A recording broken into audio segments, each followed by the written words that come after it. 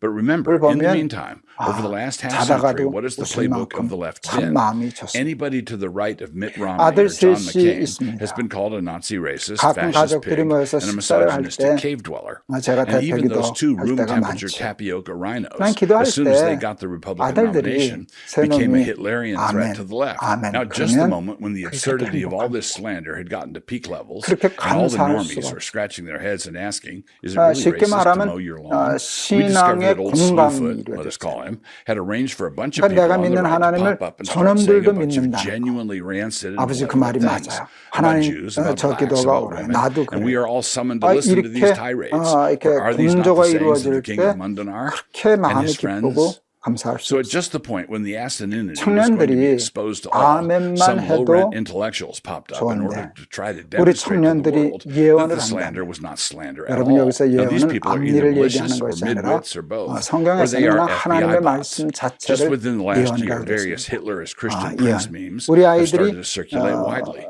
I even saw a 예언을 video that 한다면 wanted to 다시 lionize 말해서 the 우리 1936 Berlin 아이들이 Games as a 청년들이 cheeky 말씀 exercise of white 속에서 boys having 삶의 their 식을 summer fun. 찾고 And you may have 삶의 seen the 길을 online 찾고 ruckus that happened 그것이 after I 비록 said that the maker 힘들고 of that video 어렵고 was 좁아도 presumably a fed. 고집하고 그 길을 Some folks admonished 살아가려고 me for slandering a 애쓴다는 poor 걸 fellow 볼 like 수 that, 보면 but it was a joke, not a 그것처럼 slander. 행복한 But 일이 even as a joke, it had a sharp edge. If that guy 제 actually 아이들이 were a fed, he wouldn't be doing 이제 anything 아직 differently 젊은 at all. 아이들이지만 He wouldn't be 중요한 behaving any 고비가 있을 differently. 때마다 And he would also be 저한테 due a 기도를 raise and a 부탁하고 promotion, for he is 또 doing a 말씀 fine job. 속에서 길을 His 찾고 assignment would have been to 그 make 길이 all 인간적으로 activists on the 생각할 right 때는 look like they 황당해 were either 보이는데도 morons or 불구하고 malevolent, 그 길이 and to make 옳다고 any 믿고 responsible 선택하여 conservative leaders 또 그 look like they 선택한 were 길 willing to 때문에 harbor 복을 받는 걸 morons or the 보면 malevolent. 애비인 Let us 제 take a 마음이 lesson from the 얼마나 Ray Epps 기쁘고 episode. 감사한지 이루 말로 담을 수 없습니다.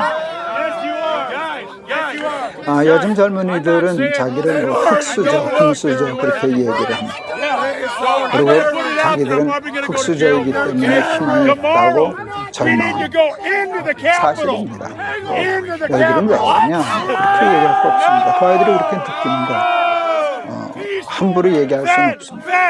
그러나 저희 세대는 솔직히 이해는 잘 안 합니다. 여러분, 제가 태어난 때는 51년 전쟁 때였습니다. 그 이후로도 한참 동안을 우리 한국은 세계 최빈국이었습니다. Moreover, he was not slandering him, even if it turned out that 국민소득이 Epps was just 100불 an 미만인 idiot, not a 때를 fed at all. 저희는 If you 살았습니다. don't want to be called a fed, 제가 then don't act like a 고등학교 fed. 졸업하고 So the only reason 대학 you should 진학 be willing to be 못하고 close to any of these guys would be for the sake of fighting with them. Dead flies putrefy the perfumer's ointment and cause 세운상가 it to give 점원으로 off a 갔을 foul 때 odor. 제 한 So 달 does a 월급이 little 10,000 folly to one respected 원이었으니까 for wisdom and 뭐 honor. 그렇습니다. Ecclesiastes 10:1 그런데 지금은 NKJV. 최소한 Their 국민소득이 folly has a 3만 capacity to 불입니다. be far more destructive in 그냥 your life 단순한 게 than any 보면 judicious 실질 cautions 가치는 from 좀 you have 달라지겠지만 power to 보면 influence them for 경제가 good. At this point, someone's going to 300배가 ask you about 발전한 Netter, 겁니다. the no enemies to the right doctrine. 예전엔 Isn't there some 꿈도 꾸지 wisdom in that? 못하던 삶을 Yes, 다 there 누리고 is, but 살고 always be 있습니다. cautious.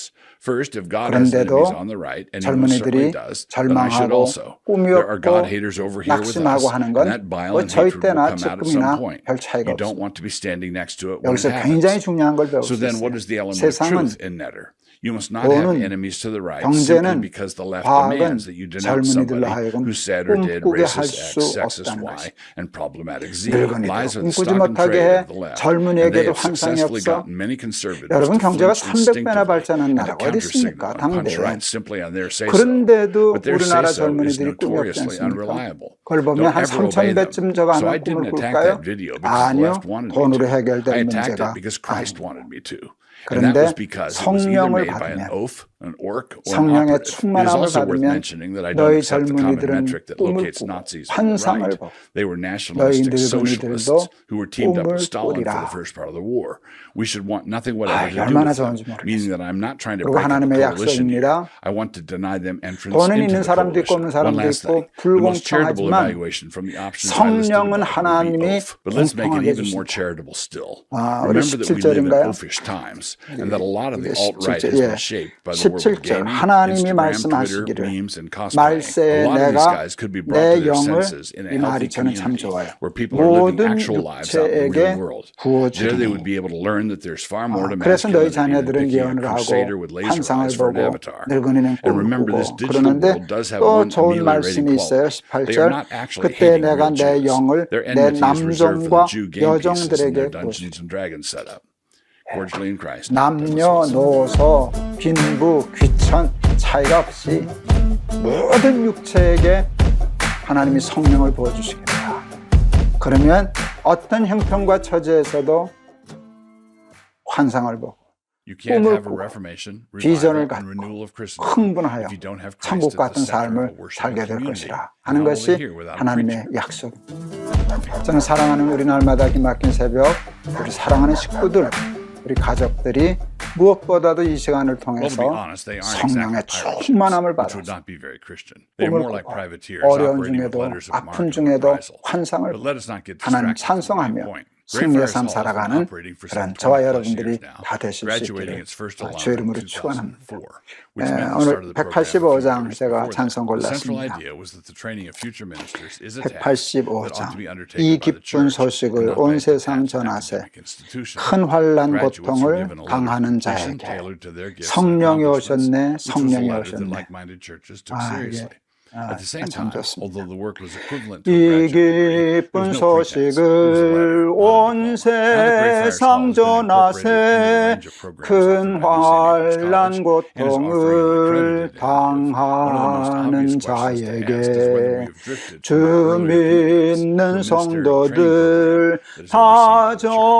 In fact, the 소식은 hands-on involvement of our students in the life of the 성령이 local church is even more robust than it was. In order to 오셨네 complete the MDiv, the student has to be placed by 성령이 Christ Church as an intern in one of 오셨네 our local churches, beginning 성령이 with his second year. If that 오셨네 doesn't happen for whatever 내 reason, the student can still 주님 earn an MA, but not the 보내신 MDiv. All the MDiv graduates will have 성령이 ecclesiastical policies. We 오셨네 live in a time when the crying 이 need is ministerial training and 기쁜 a scholarship on fire. 소식을 We need ministers who 온 will preach a hot 세상 gospel straight from the chaser, 전하세 and who will be equipped to cast out hopeful, theologically informed 성령이 cultural vision across generations. This is what we need about 오셨네 all Christ for all of life. Some churches preach a hot 만왕의 gospel, but they have no 왕께서 cultural vision. 저 Others have a cultural vision, but preach an 사로잡힌 anemic Christ, which means their 자 cultural engagement 다 consists of copycatting the world. We need thick, 구원하시고 potent Christian communities that build and 잠자유 fight. This begins with 주셨네 covenant renewal worship. And for that, we need 승리의 ministers. You can't have a 노래가 reformation, revival, and renewal of 온 Christendom if you don't 성에 have Christ at the center of a worshiping 들리니 community. And how will they hear without a preacher? 성령이 But ministers like this don't fall from the sky. They have to be trained, equipped, and 오셨네 educated. Moscow has been at this work of 성령이 reformation for coming up on 50 오셨네 years, and thus it is an ideal place to 성령이 receive that kind of education. 오셨네 Multiple 내 CRC churches that are located here 주님 enable practical ministry 보내신 under experienced oversight. This also 성령이 costs money, and so I draw your attention to 오셨네 the last 이 paragraph in the video just 기쁜 above. As that scholarship 소식을 fund grows, we 온 can take more qualified students 세상 on. Greyfriars 전하세 Hall intends to be a build and fight seminary. When we say that 성령이 this is designed for outlaws and pirates, we do hope that everyone 오셨네 understands that this is tongue-in-cheek. But what is not tongue-in-cheek is the fact 한없는 that our graduates will 사랑과 frequently be treated as though 그 they were outlaws and pirates. 크신 We would fix that, but it is not really 은혜를 our problem. 늘 The program includes language study, Hebrew and Greek, Bible, 의심하면서 theology, 안 church history, and 믿는 pastoring, preaching, counseling, and 자에게 internship. The first semester, 내 students will take hermeneutics 작은 from me, covenant 입으로 foundations from Jared Longshore, an Old Testament survey from Joe Rigby. What emphases will the 증언하리니 students be trained in? Among other things, it will 성령이 be centrality worship, high-octane Protestant theology, rigorous 오셨네 academics, a commitment to Christendom, and this will all be 성령이 done as a band of brothers. The 오셨네 MDiv program is training for 성령이 ministers, and so is for men 오셨네 only. So, band of brothers. 내 There are groups of 주님 Canon Plus listeners out there who love 보내신 the CRC church in their area. There are 성령이 opportunities to plant churches in 오셨네 strategic places. 이 In addition, the CRC now has 기쁜 some fairly substantial churches 소식을 that are in need of 온 associate members. As we've been gearing up, some 세상 of our graduates have remained here 전하세 to work with us on Toulouse, but the plans to launch 성령이 many Greyfriars elsewhere. Lastly, we shouldn't forget the gas at the car for a trip like 오셨네 this.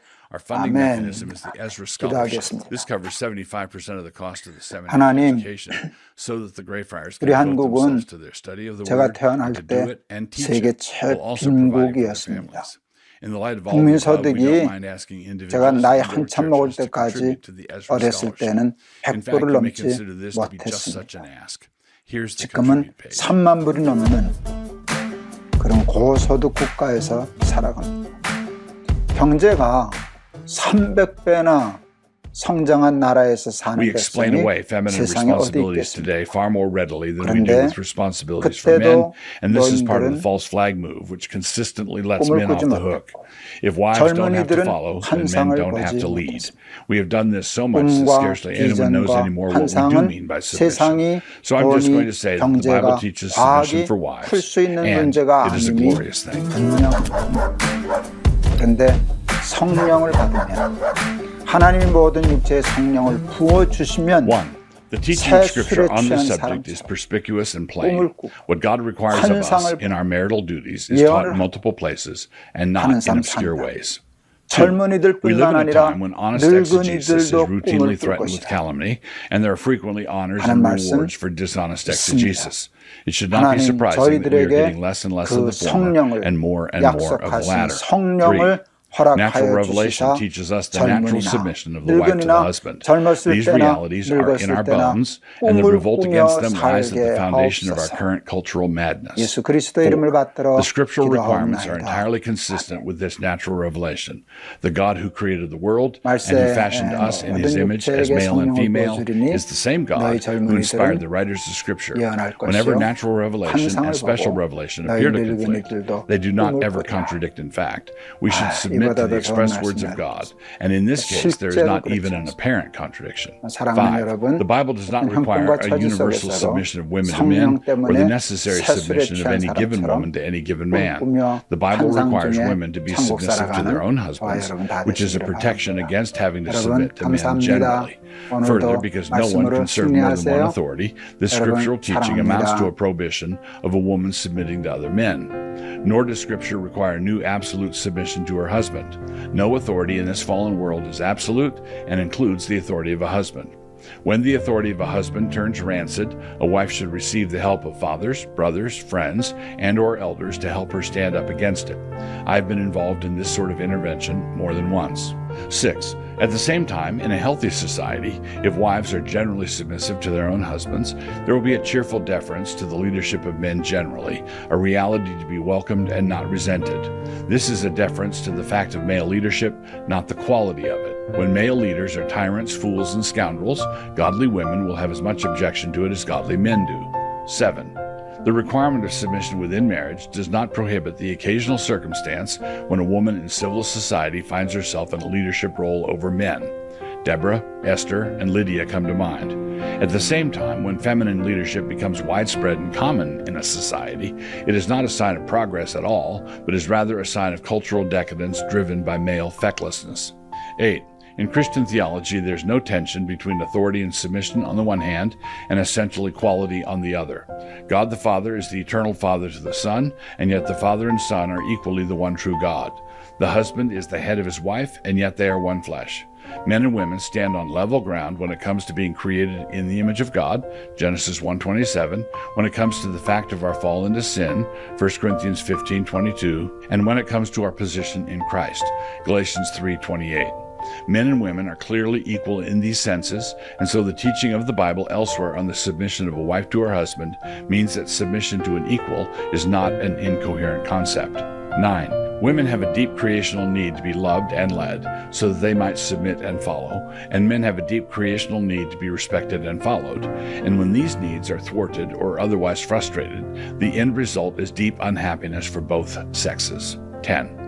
At the same time, because of the curse that followed the fall, women have a deep resistance to dutiful submission, even though such submission would lead them into the joy and true satisfaction that comes from obeying God.